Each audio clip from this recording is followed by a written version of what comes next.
Ընկերներ, ողջույն, այսօր պատասխանելու եմ ձեր բոլոր հարցերին, որոնք վերաբերում են ֆրուչելա պատրաստելուն։ Ներկայացնելու եմ տեսանյութի տեսքով, հնարավորինս մանրամասն տարբերակով։ Եվ այսպես, վերցնում ենք սովորական կարելու համար նախատեսված թել և ասեղ։ Ասեղը ախտահանում ենք որևէ հարմար տարբերակով և ընկույզները անցկացնում ենք թելի վրա, այնպես որ ստանանք մեկ ամբողջական ընկույզի տեսք։ Կտրում ենք թելը, թողնելով ազատ եզր, որպեսզի հնարավոր լինի այն որևէ հարմար տարբերակով կախել։ Այսպես շարում ենք մնացած բոլորը, իհարկե կարող եք նաև երկար շարոցի տեսքով ընկույզները շարել թելի վրա։ Այդ տարբերակը բաց եմ թողնում, քանի որ կարծում եմ այստեղ գաղտնիք չկա։ Այժմ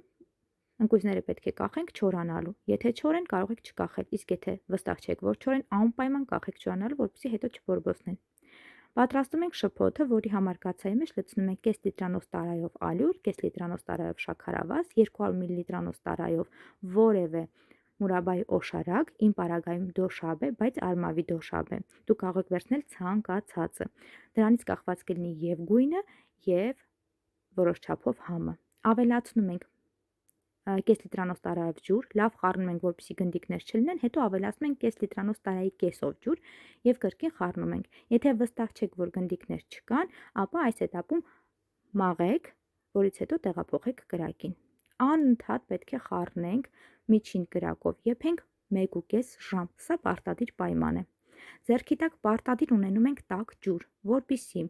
1.5 ժամ չլարանալու դեպքում, եթե շփոթը սկսում է պնդանալ, ժամանակ առ ժամանակ քիչ-քիչ ավելացնենք այդ տաք ջրից եւ շարունակենք խառնել մինչեւ որ ժամանակահատվածը լրանա, քանի որ միայն այդ դեպքում կստանանք որակյալ շփոթ, որը չի ճաքում, որը փայլում է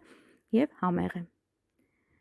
Իհարկե ընթացքում դուք նաև կհամոզվեք, թե ինչպես իմանալ, որ արդեն շփոթը պատրաստ է։ Սկզբում կարծես այս ամբողջ մասայից գա հում, խմորի, ալյուրի հոտ, իսկ երբ արդեն մոտենում է ավարտին պատրաստման process-ը, հասկանում եք, որ արդեն սկսում է հաճելի հոտ գալ, արդեն եփված կարծես սննդի հոտ գա։ Մոտավորապես 1 ժամ 10-15 րոպե հետո ավելացնում ենք 1 բաժակ շաքարավազ 200 մլ բաժակով եւ համեմունքներ։ Սա կարևոր պայման է։ Իդեպ համեմունքները շատ ցանկալի է թանզիվի օգնությամբ լցնել շփոթի մեջ, բայց քանի որ իմ ձեռքի տակ չկար թանզիվ, ես հենց այդպես լցրել եմ։ Իհարկե հետագայում մի փոքր խնդիրներ կառաջանան մեխակները հանելու հետ կապված։ Ես ավելացնում եմ մեխակ եւ դարչին։ Կարող եք ավելացնել նաեւ հիլ։ Խառնում ենք եւ արդեն 1.5 ժամ անց տեսեք, թե ինչ տեսք ունի մեր շփոթը։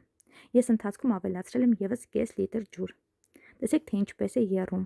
Այս եռալու process-ը արդեն վկայում է, որ շփոթը պատրաստ է։ Այն վերցնում ենք կրակից եւ սկսում ենք արդեն այստեղ ընկղմել շարած եւ արդեն չորացած ընկույզները։ Մեկ անգամ ընկղմում ենք, կախում ենք, որպեսզի ծորա անպայման, որտեղ որ պետք է կախենք, հատակին դնում ենք որևէ հարմարանք, որովհետեւ շփոթը ծորալու է, թափվելու է այդ հարմարանքի մեջ։ Եվ մինչ մենք առաջին շերտով պատում ենք ամբողջ նախատեսված ընկույզը, արդեն նախորդները սկսում են չորանալ եւ հնարավոր է լինում երկրորդ անգամ ընկղմել շփոթի մեջ։ Սա իհարկե ըստ ցանկության է, ես օրինակ սիրում եմ, որ շփոթի շերտը հաստ է լինում եւ սովորաբար 2 անգամ եմ ընկղմում շփոթի մեջ, երբեմն նաեւ լինում է, որ 3 անգամ եմ ընկղմում։ Սա ըստ ցանկության է։ Իդեպ հենց դրանից էլ կախված է այն, թե ինչքան ընկույզ կօգտագործեք։ Ես օգտագործել եմ մոտավորապես 1.5-ից 2 կիլոգրամ, հստակ չափ ասել չեմ կարող, քանի որ աչքաչափով եմ օգտագործել։ Կախում ենք չորանալու մեր ֆրուչելաներն ու շարոցները եւ մնացած շփոթի մեջ ես ավելացնում եմ ընկույզ եւ հենց այդ ափսեի մեջ էլ թողնում եմ չորանալու։ Սովորաբար հաջորդ օր արդեն պատրաստ է լինում, եթե իհարկե հասնում է հաջորդ օրվան։ 1 օր անց մեր ֆրուչելաները արդեն ունեն այս տեսքը։ Արդեն նրանք իրար չեն կպչում, բայց դա դեռ չի նշանակում, որ նրանք չոր են եւ արդեն պահպանման ժամանակն է։ Թողնում ենք մոտավորապես 2-ից 4-5 օր։ Իհարկե այս ամենը կախված է եւ սենյակի ջերմաստիճանից ու խոնավությունից եւ շփոթի հաստությունից։ Իսկ տարայի մեջ մնացած մեր մասան ունի այս տեսքը։ Այնինչ պահպանվել է հաջորդ օրվա համար։ Չորանալուց հետո շատ հեշտությամբ հնարավոր է հեռացնել թելերը, ինչպես ներկայացնում եմ տեսանյութում։ Ահա այսպես ձգում ենք եւ թելերը հեշտությամբ հեռանում են։ Լավ չորացրած ֆրուչելաները կարող ենք տեղափոխել զիպտոպրակների մեջ կամ փաթաթել սննդային թաղանթների մեջ և պահպանել սառցե խցիկում։ Եթե երկար եք պահպանելու, անպայման պահեք սառցե խցիկում։ Մի քանի րոպե անց սառցե խցիկից հանելուց հետո դրանք վերադառնում են իրենց նախկին փափկությանը։ Սիրելիներս, հույս ունեմ պատասխանեցի բոլոր հնարավոր հարցերին, իսկ եթե մնացին հարցեր, անպայման գրեք մեկնաբանություններում, սիրով կպատասխանեմ։ Բարի ախորժակ։